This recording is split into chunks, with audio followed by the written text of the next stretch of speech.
What if you could have a thriving balcony garden that actually wants to be ignored? Most plants die from too much love or too much neglect. But after researching plant physiology and survival mechanics, I found 7 species that are practically unkillable. In this video, we're putting them to the ultimate survival test, from desert warriors to plants that can live in a dark corner for weeks. Here's your set and forget list for a zero-care garden.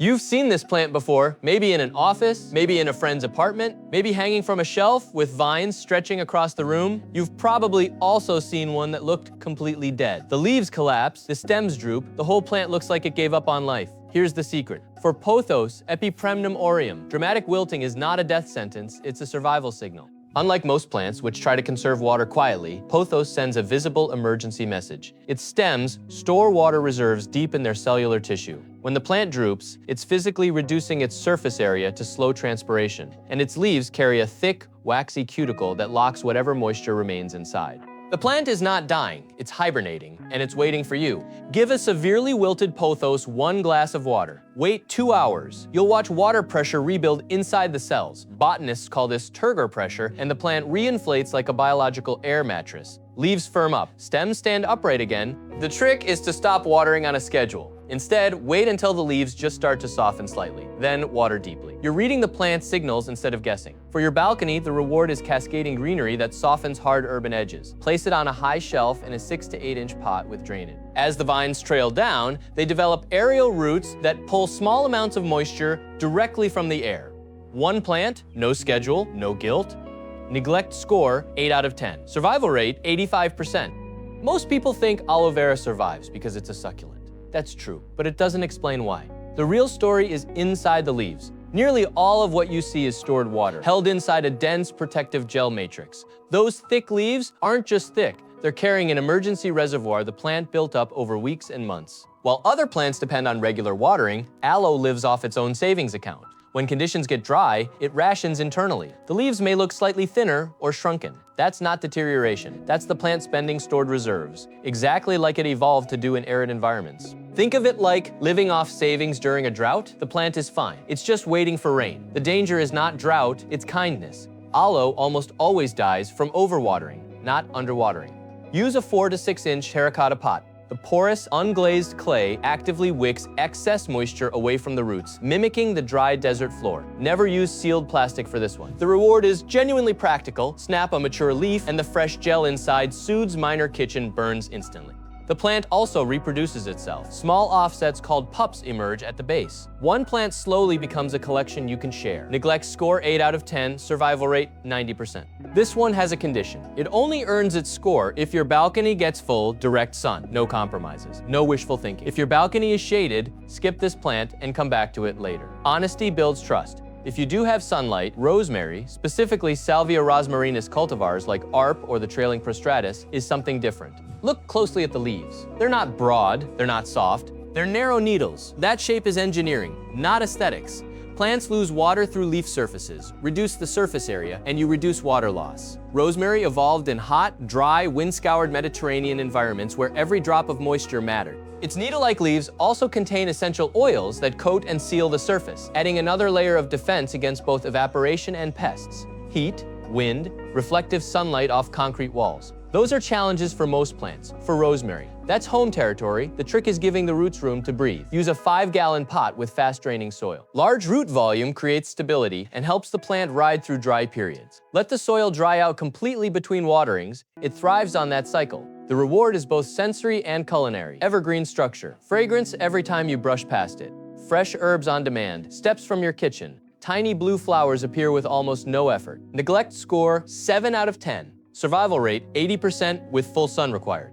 Notice a pattern. The toughest plants aren't surviving by luck. They're running specialized biological systems, stored reserves, engineered leaf shapes, deliberate survival signals. The next 4 take that idea even further, including 1 plant that literally changes its breathing schedule to avoid drought. Imagine a 4-inch pot sitting on a balcony in the middle of summer. The container is hot, the soil is bone dry, the sun hasn't let up in weeks.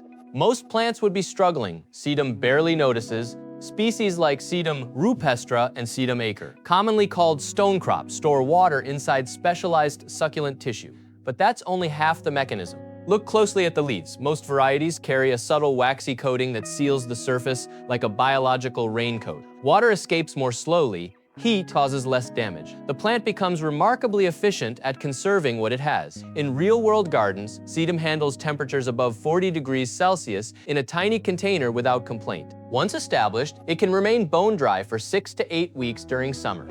That's not recommended as routine, but it shows the margin of safety. The trick is radical simplicity. Any sunny spot, a 4-inch pot, minimal soil, forget watering schedules after the first few weeks. The reward arrives when you least expect it: flowers. Bright, star-shaped clusters bloom with zero fertilizer and near zero attention. It feels like getting a prize for forgetting the plant exists. Pollinators arrive, the pot transforms. Neglect score, 9 out of 10. Survival rate, 92%. This is where things get interesting, because the snake plant has a real biological secret, not marketing, not reputation.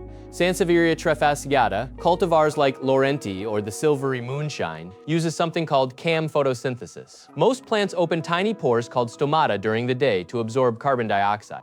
This works, but it also lets water vapor escape constantly. All afternoon while the sun is out, those plants are losing moisture. Snake plants do the opposite. They wait until night, the air is cooler, humidity is higher, evaporation drops dramatically. Only then do they open their stomata to breathe, collecting carbon dioxide and processing it through the night. During the day, the plant stays completely sealed, pores shut, while still running on the reserves it gathered overnight. It literally breathes only at night to save water.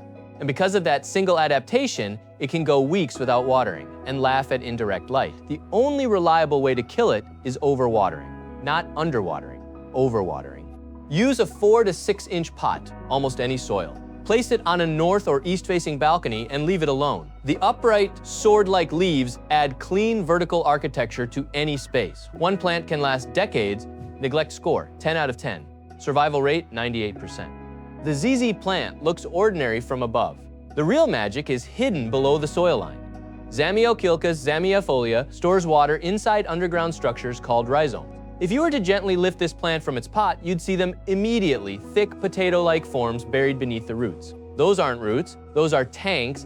When conditions are good, the plant loads reserves into these biological batteries. When drought hits, it starts drawing from storage. That's why a ZZ plant tolerates 3 weeks without water without showing stress, sometimes longer. It's not struggling, it's managing its own resources exactly as it evolved to do in its seasonally dry native habitat. Low light doesn't bother it either. It developed under forest canopy where sunlight was intermittent and unpredictable. That's practically the description of a north-facing balcony corner. The trick is resisting the urge to help. Most ZZ plant problems come from owners who assume the plant needs attention. Usually, it doesn't. Use a 6 to 8 inch pot to give the rhizomes room to expand. After that, patience is the main requirement. The reward is foliage that always looks polished. The glossy, symmetrical leaves reflect light so cleanly that guests genuinely ask if it's artificial. It's not. It's biologically engineered to look perfect while you ignore it completely. Neglect score, 9 out of 10. Survival rate, 95%.